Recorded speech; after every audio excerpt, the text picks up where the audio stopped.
Hello viewers, you are welcome to Catch Up Math class. In this tutorial, we provide solution to this given problem.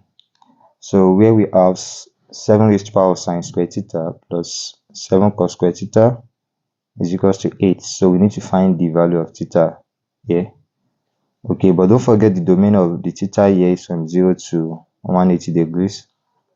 Okay, when you look at this, the unknown variable here is at the index of the equation.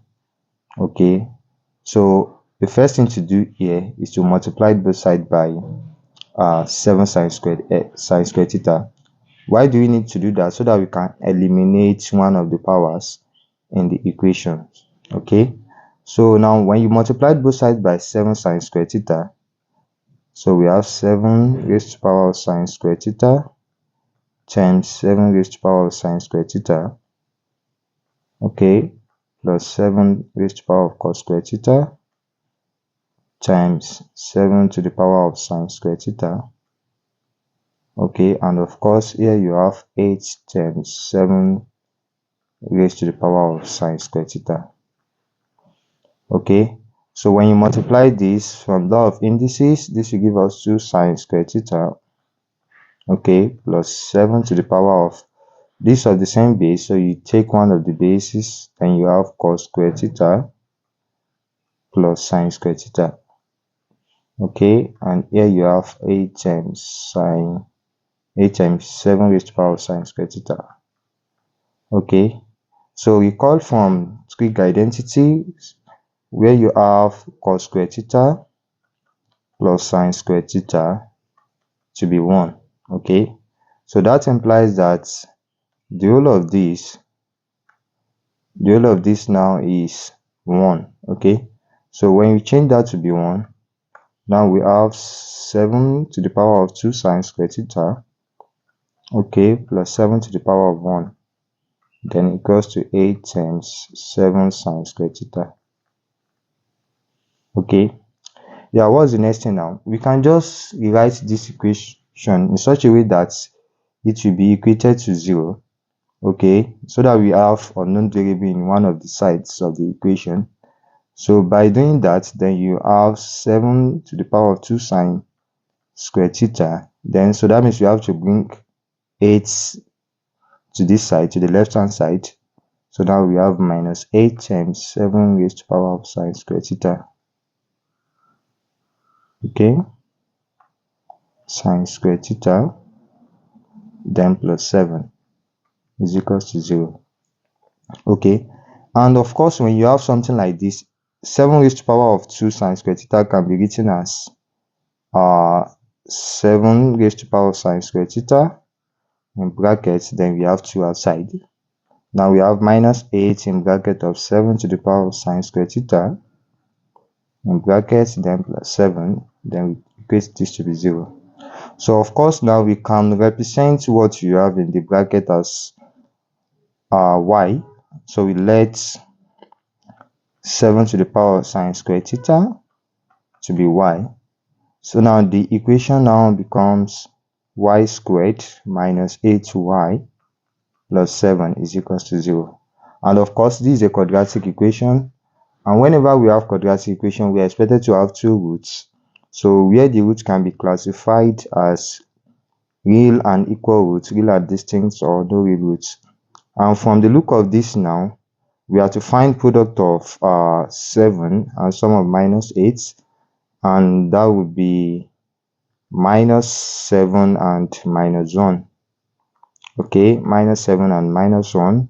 Minus 7 times minus 1 will give us that will give us 7. Okay, and minus 7 minus 1 will give us minus 8. Okay, so for product of two factors to be 0, so one has to be 0. So y minus 7 is 0, or y minus 1 equals 0. So we have y to be 7 or y equals 1. And of course, we are not looking for the value of y, rather we are looking for the value of theta. So we make substitution for y to be 7 and 1 in the equation. Let's call that to be 3, or let's call that to be equation lambda. Okay, so recall that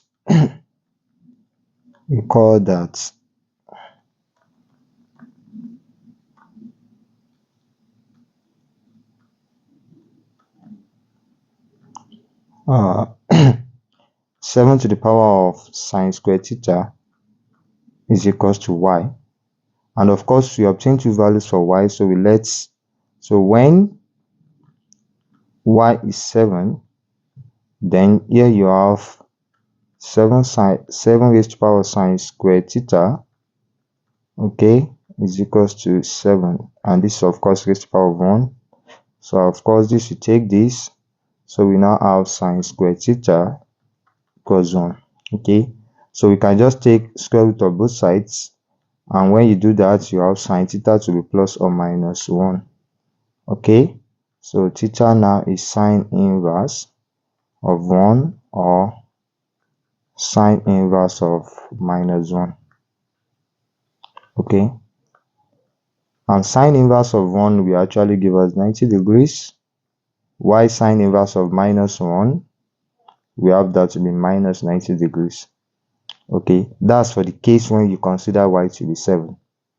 Now we consider second values of y, and that is when y is equals to 1.